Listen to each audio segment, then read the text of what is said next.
criançada, estamos de volta com mais uma videoaula para vocês aí do nosso Miniban em casa.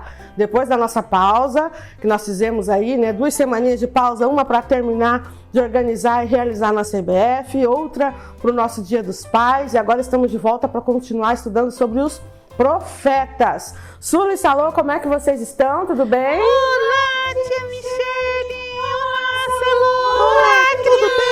E aí, vocês gostaram da nossa CBF? Assistiram de casa? Muito bom, tia Michele! E o Dia dos Pais, como é que foi? Passaram o dia com o papai? Aproveitaram bastante? Sim, curti bastante, papai! Bastante, muito bom! Bastante! Hoje, então, nós vamos continuar estudando mais um pouco dos tesouros do livro de... Qual profeta? Vamos ver quem lembra? Quem lembra? Jeremias! Muito bom! Tia Michele está de óculos aqui só para ler o nosso versículo para começar e já tiro. E a gente, então, vai fazer a leitura que fica em Jeremias, capítulo 18, versículos 1, 2 e 3, tá bom? Vamos lá, criançada, procurem aí. Jeremias, quem lembra o capítulo? 18! Versículos? 1, 2, 3! Muito bem, então vamos lá. Diz bem assim nessa passagem da Bíblia, ó. O vaso do oleiro. Palavra do Senhor que veio a Jeremias dizendo: Dispõe-te e desce à casa do oleiro, e lá ouvirás as minhas palavras. Desci à casa do oleiro, e eis que ele estava entregue à sua obra sobre as rodas. Nossa, que rodas são essas? Que oleiro é esse? Vocês sabem o que é um oleiro, Sula e Salô? Eu sei, tia O Michele! que é um oleiro? Vamos ver se você sabe mesmo. O oleiro é uma pessoa que faz vasos de barro, não é, tia Michele? É isso, Salô? O que você acha? É isso mesmo. Bota a mão no barro. Então, olha só. O profeta Jeremias recebeu essa ordem de Deus, porque ele era assim com Deus, né? Deus falava com ele, Deus dava mensagens, dava visões, dava profecias para ele, sonhos, tudo isso, para que ele entregasse então a mensagem para as pessoas, para o povo de Deus, quando Deus mandava. E nesse dia, então, Deus falou para ele: vai lá até a olaria, que é onde então as pessoas fabricam vasos, esculturas e tijolos também, tudo que é feito de barro, né? Então tem muitas olarias que às vezes não fazem vasos, mas fazem tijolos. Então Deus mandou ele ir até lá e observar o trabalho do oleiro, que é aquele que manuseia, que modela o barro. E lá então, crianças, foi Jeremias observar como o oleiro trabalhava. E sabe como ele trabalhava? Olha, Você sabe? Quem já viu um oleiro trabalhando? Olha, tia Michele, eu vi uma vez um vídeo explicando que dá muito trabalho amassar o barro. Qual é a matéria-prima que ele usa mesmo?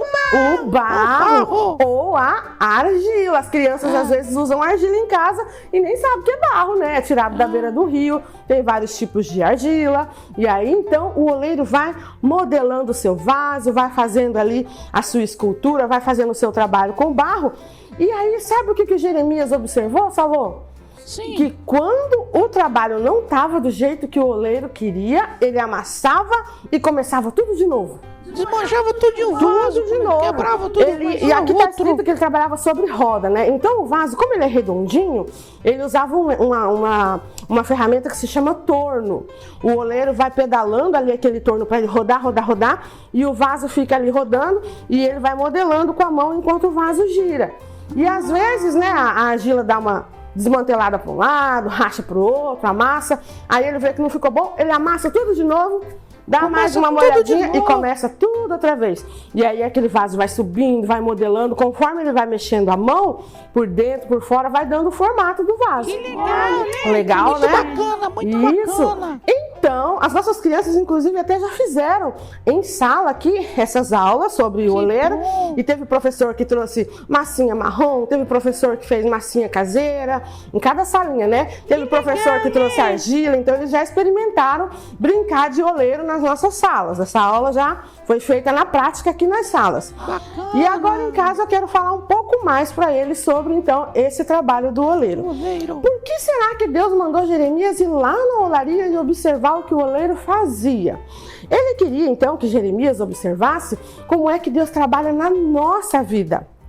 Jeremias viu que é assim que Deus faz. Deus é como se fosse o oleiro que molda as pessoas como se fossem vasos de barro. E quando a pessoa não está do jeito que Deus quer, Deus amassa tudo e começa de novo. Já ouviram falar numa música que fala que a pessoa quer ser como um vaso na mão do oleiro, quebra a minha vida, me faça de novo. Não tem uma música que fala assim, louvor? É muito linda, né? Pois é. Um vaso novo. Isso, aí ele fala, eu quero ser, Senhor, um vaso novo. Então essa música está falando de como Deus molda a gente quando a gente deixa. Tem pessoas que não deixam não Deus trabalhar na vida delas e melhorar essa pessoa até que fique do jeito que Deus quer. Deus quer que a gente seja como uma argila macia, bem úmida, bem fácil de modelar, deixando o oleiro trabalhar.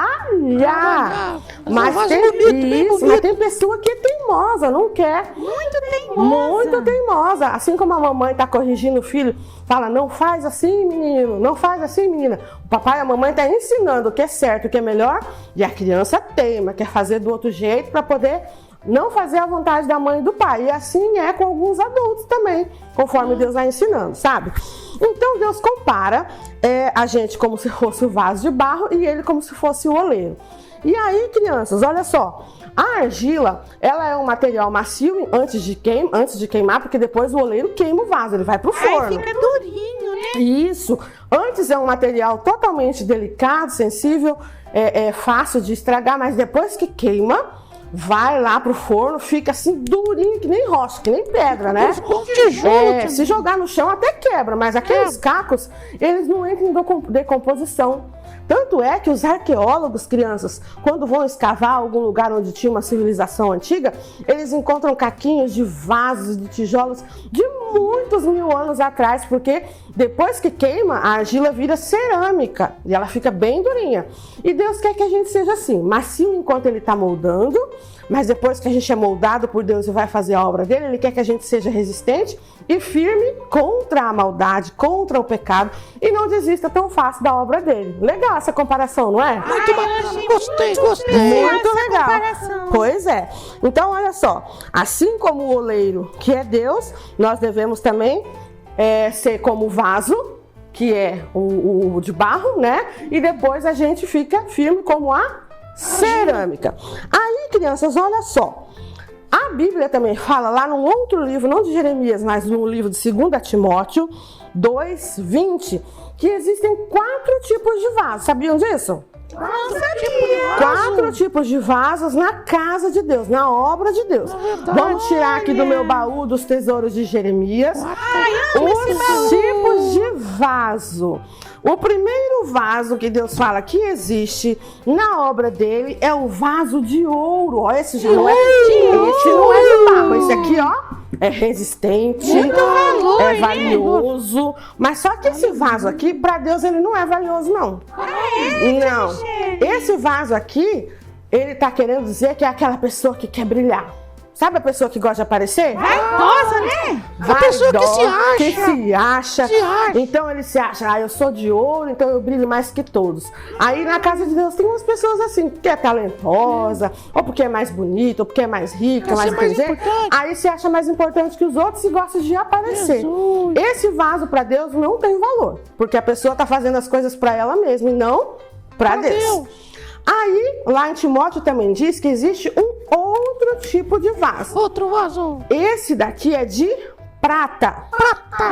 Vaso de prata. A prata também é um metal precioso igual o ouro, não é? Também, né? Só que a prata tem um problema. A prata, se você não estiver sempre polindo, sempre limpando, sempre dando um trato nela, ela escurece. Já viram isso? Fica embaçada. Fica escura. Tem aquelas bandejas de prata, tem aquelas joias de prata, ela escurece. Aí tem que estar polindo, limpando. Então, esse aqui é aquele tipo de pessoa que só vem assim para a igreja para ficar de enfeite. Que é só sentar no banco, assistir o culto ir embora para casa e não quer fazer nada. É o famoso crente esquenta banco. Esquenta banco. Então Deus compara o vaso de prata a algo que é só decorativo, mas que não faz nada, então junta poeira, escurece, entendeu? E perde a sua beleza porque fica ali só para decorar mesmo, não tem função nenhuma. Não serve pra nada. Não é bom esse vaso também não, né? Ah, não. Também Não não. vale nada. Aí tem outro tipo de vaso que Deus fala aí nesta parábola que ele mostrou para Jeremias. Na verdade, essa já está lá no livro de Timóteo. Foi Paulo quem escreveu a carta a Timóteo, né? Aí tem um outro tipo de vaso aqui que ele compara lá nessa passagem, que é o de madeira. Então tem potes de madeira também. Tem potes de madeira. Sabia que tinha. Antigamente, assim, as pessoas não tinham as vasilhas de plástico, como hoje tem Tupperware, né? Não tinha acrílico, não tinha as louças como as de hoje, não tinha nada de alumínio. Então, os utensílios antigamente, crianças, eram assim, ou era de ouro, ou era de prata, ou era de madeira, ou era de barro. Né?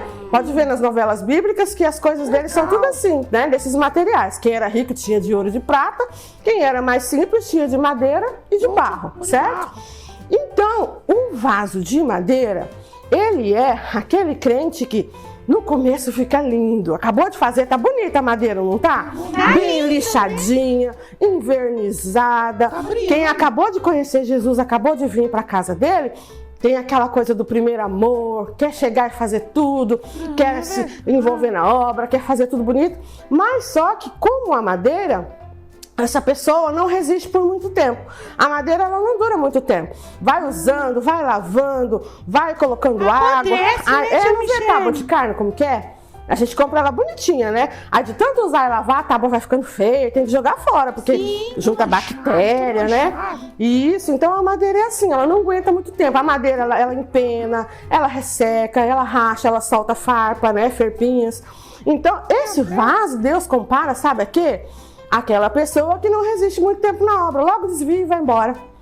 Ela não aguenta as dificuldades da vida e fala, não, tá muito difícil esse negócio de igreja, eu não posso fazer nada, é muito complicado, não gosto do pastor, não gosto da pessoa daquela igreja, aí desiste e não fica firme na igreja. Esse vaso é o de madeira como uma pessoa que não dura muito tempo, certo? Mas existe o quarto tipo de vaso aqui na carta que Paulo escreveu a Timóteo, que é o vaso de barro. Barro é um material baratinho, fácil de encontrar em qualquer lugar, mas é esse aí que Deus gosta. Sabe por quê, crianças? Eu falei lá no começo, por quê?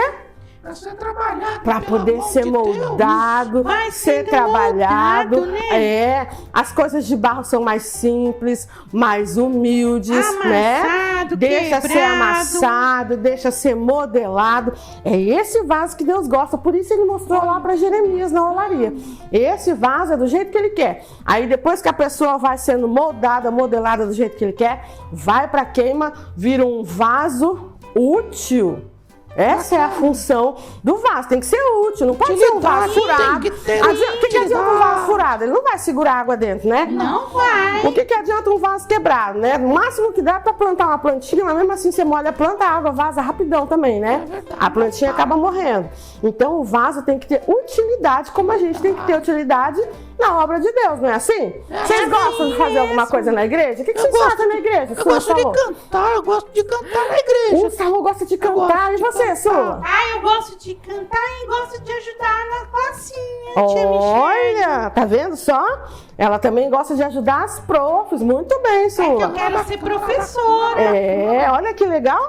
Então, a gente tem que ter utilidade na casa de Deus e na vida também. Ajudar os outros, ajudar os pais, lavar uma louça pra mãe, arrumar a cama, guardar os brinquedos, viu, crianças? A gente não pode ser um inútil na vida, né?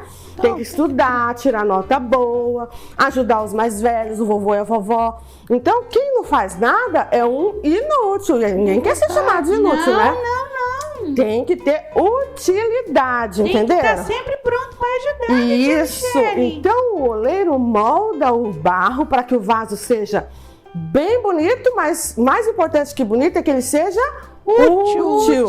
E aí ele vai para queima e fica um vaso forte, resistente para ser usado até quando Deus falar que não precisa mais. Aí é porque já acabou a vida, né? Mas Deus quer que a gente tenha uma vida útil bem longa, certo? Assim que a gente tem que ser, é ou não é? É assim. Isso aí. Então, Jeremias teve essa visão e levou essa mensagem para o povo, que Deus queria que eles se deixassem ser moldados. O povo de Judá estava muito teimoso, muito desobediente, e Deus falou para Jeremias: fala para o povo que eu quero que eles sejam como vasos de barro, que eu quero modelar esse povo, ensiná-los a serem mais obedientes, a serem úteis para a obra, úteis para os outros, né, uns para os outros, e deixar com que eu modele eles. As dificuldades que eles estão passando é para que eles sejam melhorados, né? Quando a gente tem uma vida muito fácil, a gente não dá valor. Então é melhor conquistar as coisas com mais dificuldade, que aí a gente valoriza, certo? Então, Jeremias, tem mais uma outra parábola que eu vou tirar aqui do nosso baú. Olha, mas... Outra parábola! Vocês sabem o que é parábola? O que é parábola? Não. É uma historinha. É uma história contada para nos ensinar. É ilustração. Isso, é uma história curta que ilustra alguma coisa e no final ela tem que ter um ensinamento, uma lição de vida, né? É isso. Na escola, as professoras contam muito fábulas, né? Só que as fábulas são histórias assim com animais que falam, objetos que falam, bichinhos e objetos humanizados para ensinar algumas lições de vida para as crianças. Na Bíblia não existem fábulas, existem parábolas. Embora nem todas as parábolas tenham acontecido de verdade. Jesus mesmo, ele pregou mais de 60 parábolas, sabia? É verdade. E nem todas são histórias que aconteceram de verdade, mas histórias que Cristo foi criando e contando para o povo para trazer algum ensinamento, né? É mais fácil, né, tia Michele, aprender com as parábolas. E Jesus era um mestre, né, no ensinamento. Então ele sabia que daquele jeito as pessoas entenderiam mais fácil, porque as pessoas que ele pregava eram muito simples. Ele tinha que pregar facinho como a gente prega para as crianças, certo? Então Jesus contou a parábola da ovelha perdida, do filho pródigo. O que mais? Quem lembra mais alguma parábola que Jesus contou? Parábola. Lembra aí? Mais de 60. Viúva. Da viuvinha. O que mais? Da dracma. A dracma perdida. Que mais? Que mais? Tinha muitas, Da né? figueira. Da figueira. Então Jesus contou muitas parábolas. Mas no Antigo Testamento, a parte da Bíblia antes de Jesus, também tem algumas parábolas. Inclusive essas que eu tô tirando aqui do baú, que ele entregou para Jeremias pregar para o povo. Aí sabe o que eu vou tirar do baú agora? O quê, tia Michele? Adivinha? Duas cestinhas onde eu mostro, vou mostrar aqui, ó. Olha aí, ó. Duas cestinhas que Jeremias viu, ele sonhou com essas cestinhas. Deus deu uma visão para ele, na verdade. Essas cestinhas que ele viu tinha figos. Quem gosta de figo? Figos, é gostoso. Quem gosta de fruta? Eu não gosto muito não, tia Michele. Eu gosto. Mas a minha mãe ama doce de figo. Minha mãe também gosta de figo, sabia? Ela adora figo em compota, né? Mas é uma fruta bem comum lá na época de Jesus e na região de Jesus. É uma fruta bem comum lá. E Deus então mostrou para Jeremias 2 cestos que continham então figos bons, bonitos, suculentos, deliciosos para comer. E na outra, figos estragados, já estava podre, bichado, sabe? E Jeremias pensou, que visão é essa? Que é isso que Deus está me mostrando, né? E aí Deus explicou, estes figos bons representam as pessoas que são fiéis a mim. Os figos bons. Isso, os figos bons.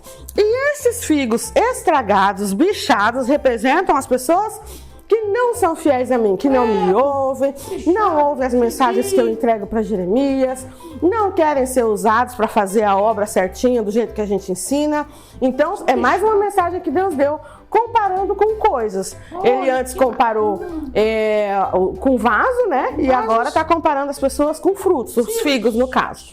E aí, Jeremias teve essa visão na época em que Nabucodonosor levou para o seu reino. Quem lembra o reino de Nabucodonosor? Ele era de onde mesmo? Babilônia. Isso, da Babilônia.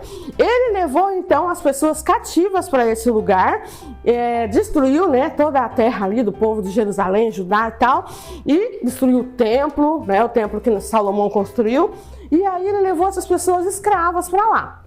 Ficaram um pouquinho as pessoas ali em Judá, perdidas, sem saber o que fazer.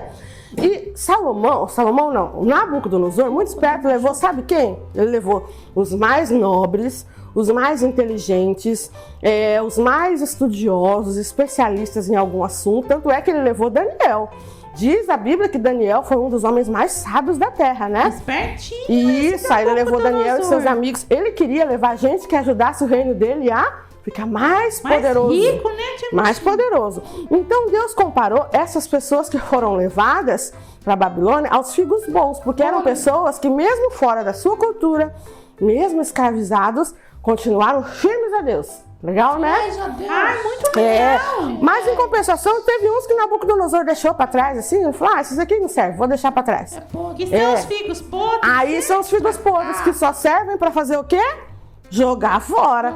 Ninguém quer ser jogado fora, né?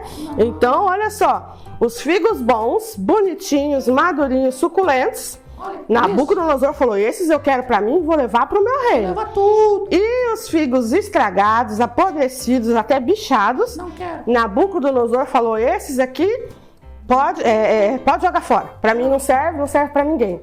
E aí Deus então comparou essas pessoas dessa forma para mostrar como é importante a gente ouvir a mensagem. Eles não queriam ouvir Jeremias.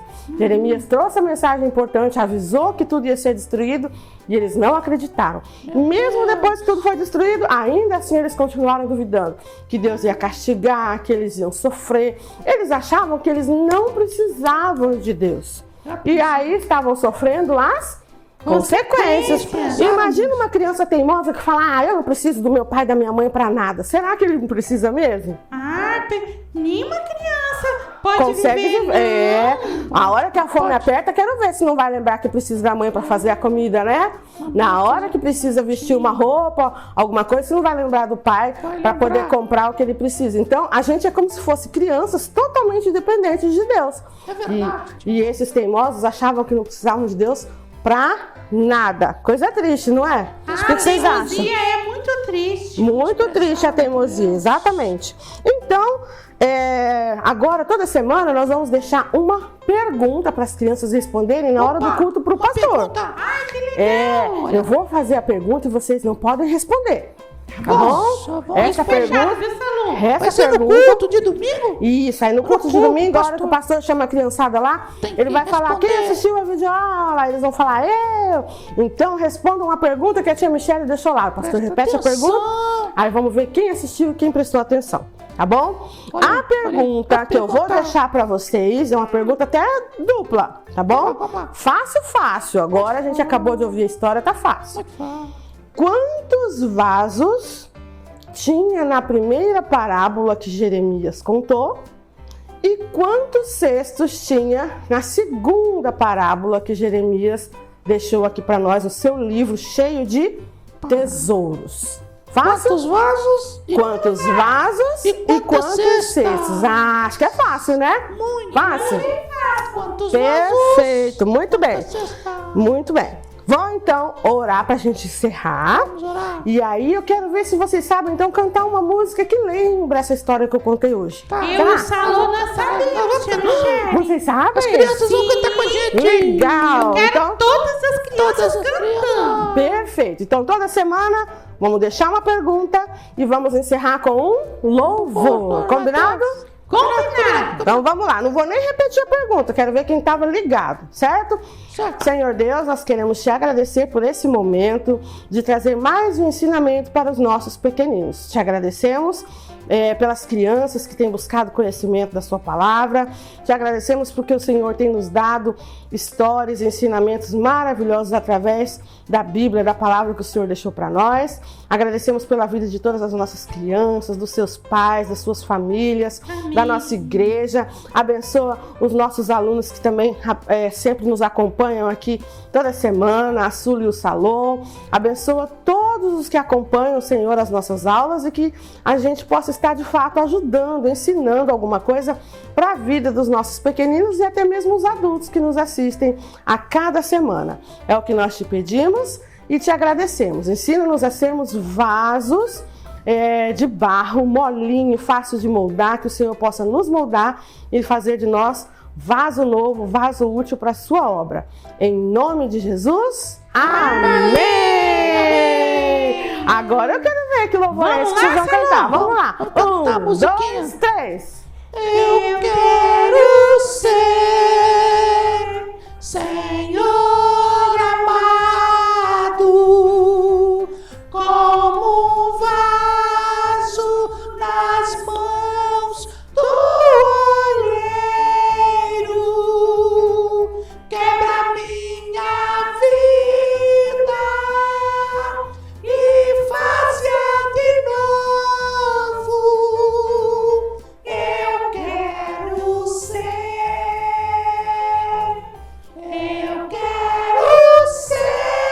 Senhor, um vaso novo.